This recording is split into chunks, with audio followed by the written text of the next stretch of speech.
दादू, कैसा लग रहा हूं मैं? ब्लू जीन्स पर ब्लैक टी शर्ट और वाइट स्नीकर्स पहने समीर दादू के कमरे में दाखिल हुआ था, जहां आयला पहले से मौजूद थी। डिजिटल फकीर लग रहे हो मुझे तो तुम, इस फटी हुई जीन्स के साथ।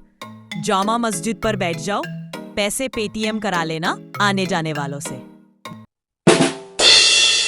दादू कोई जवाब देती इससे पहले ही आयला ने एक नज़र भाई को देखते हुए कहा, जिस पर वह सर से पैर तक बुरी तरह से सुलग गया था। बकवास बंद करो, तुमसे पूछा नहीं किसी ने ये। समीर ने किलसकर जवाब दिया। अच्छा बस है, अब तुम दोनों लड़ना मत शुरू कर देना यहाँ पर। कभी जंग का मैदान लगा लो। और आयला, तुम्हें कितनी बार कहा है मैंने कि जुबान को सही कर लो अपनी, मगर तुमने तो जैसे कसम खाई हुई है दादी का दिल जलाने की। दोनों को डांटने के बाद दादी की तोपों का रुख अब उसकी तरफ हुआ था। दादू, इसको घुट्टी कौन से फ्रीडम फाइटर से दिलवाई थी आपने जब ये पैदा हुई? वो समीर की जुबान में खुजली हुई।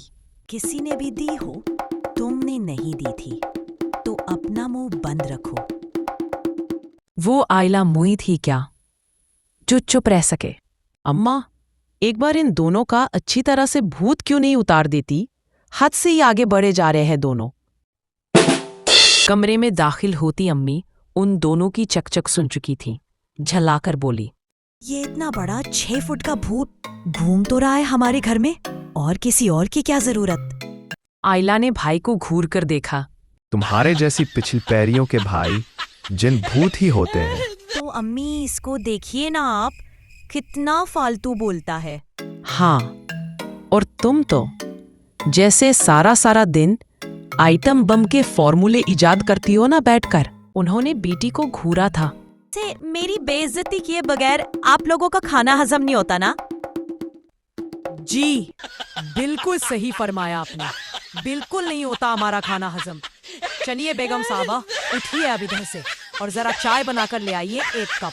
दादू ने हुक्म जारी किया। बस हर वक्त काम ही बताती रहा करे मुझे। थोड़ी देर को फारिग बैठी तो बहुत ही बुरी लगती हो सबको। आयरा बड़बड़ाती उठ खड़ी हुई। 1 कप मेरी भी बना लेना साथ में, और जरा हाथ संभाल कर बर्तन ना तोड़ देना तू। कल ही नया डिनर सेट निकाला है मैंने।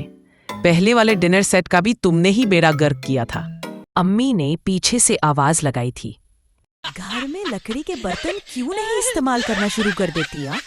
टूटने की टेंशन ही खत्म।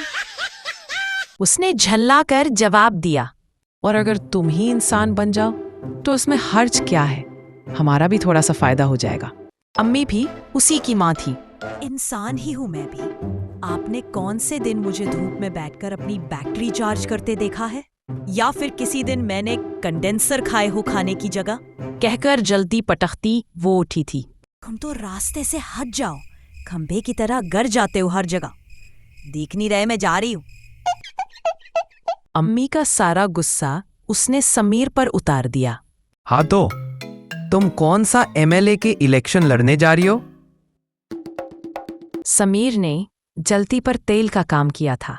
वो किनसकर उसे घूरती बाहर निकल गई, और उसके जवाबों पर दादी सिर्फ बड़बड़ा कर रह गई थी।